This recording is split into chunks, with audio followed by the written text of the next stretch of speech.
On Friday, the GOP-controlled House passed a bill to fund the government for the rest of the year, but that very bill denies funding for Obamacare. There is no support for that in the Senate at this point, which is controlled by the Democrats. Bottom line, if there's no agreement between the Senate and the House by the end of the month, the federal government could shut down. In the meantime, the battle lines are drawn. The American people don't want the government shut down, and they don't want Obamacare. They're not focused on you. They're focused on politics. They're focused on trying to mess with me.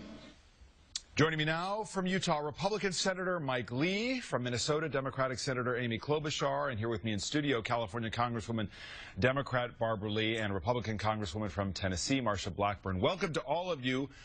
There is a filibuster in the Senate, thankfully not on Meet the Press. So we're going to keep this debate moving, but I want to start with a question for all of you, which is really a yes or no question. Senator Lee, is the government going to shut down? No, we all know that the government's going to be funded. The question is whether it'll be funded with Obamacare or without. All right, Senator Klobuchar, you think there'll be a shutdown?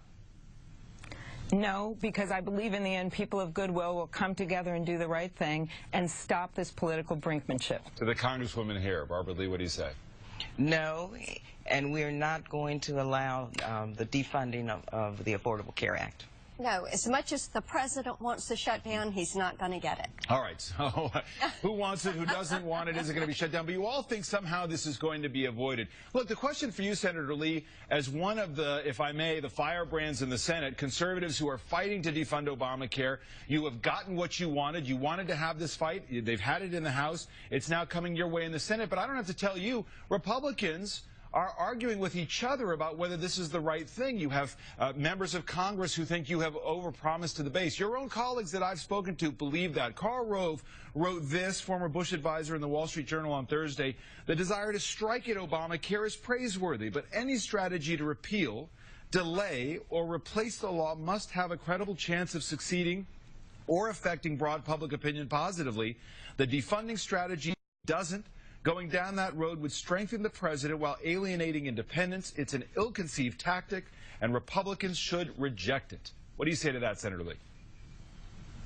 Well, ever since we started talking about the defund Obamacare effort back in July, people within the Washington establishment in both political parties have been attacking it.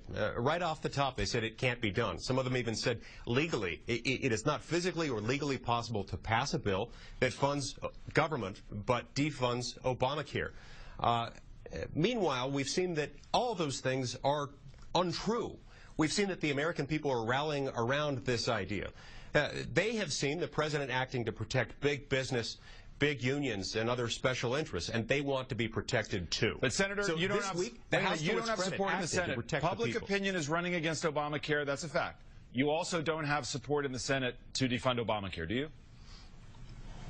Well, look, here's the issue. We have to ask the question, how many more people will have to lose their jobs or have their wages cut or lose their health care benefits before Congress acts, before Congress does something to protect the American people? How many more states will have to announce that premiums are going up?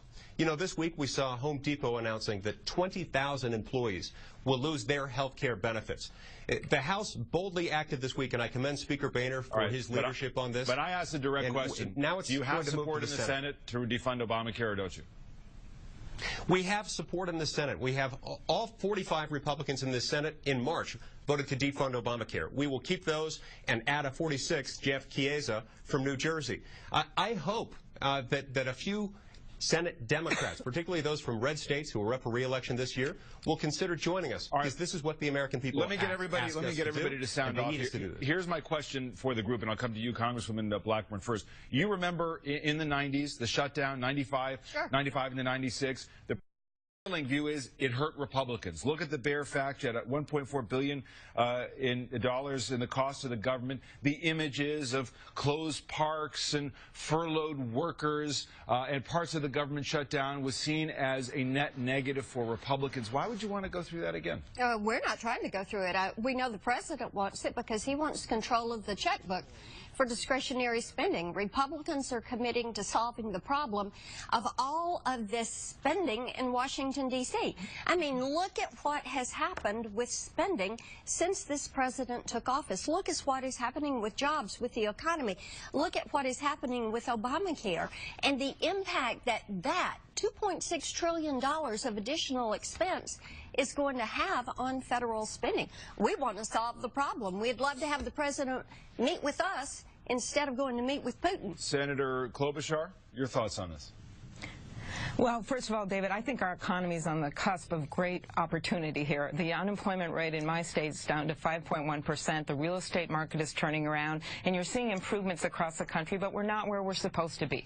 And the last thing that the American people want right now is people playing political games, putting in poison pills, and threatening to shut the government down or default on our debt. And that's what I think we should be doing, is moving forward on the immigration bill, which reduces our debt by $160 billion in 10 years. If you want to talk about debt reduction, there's a good one right there. Moving forward on the farm bill and looking at these opportunities to help Americans get jobs. And this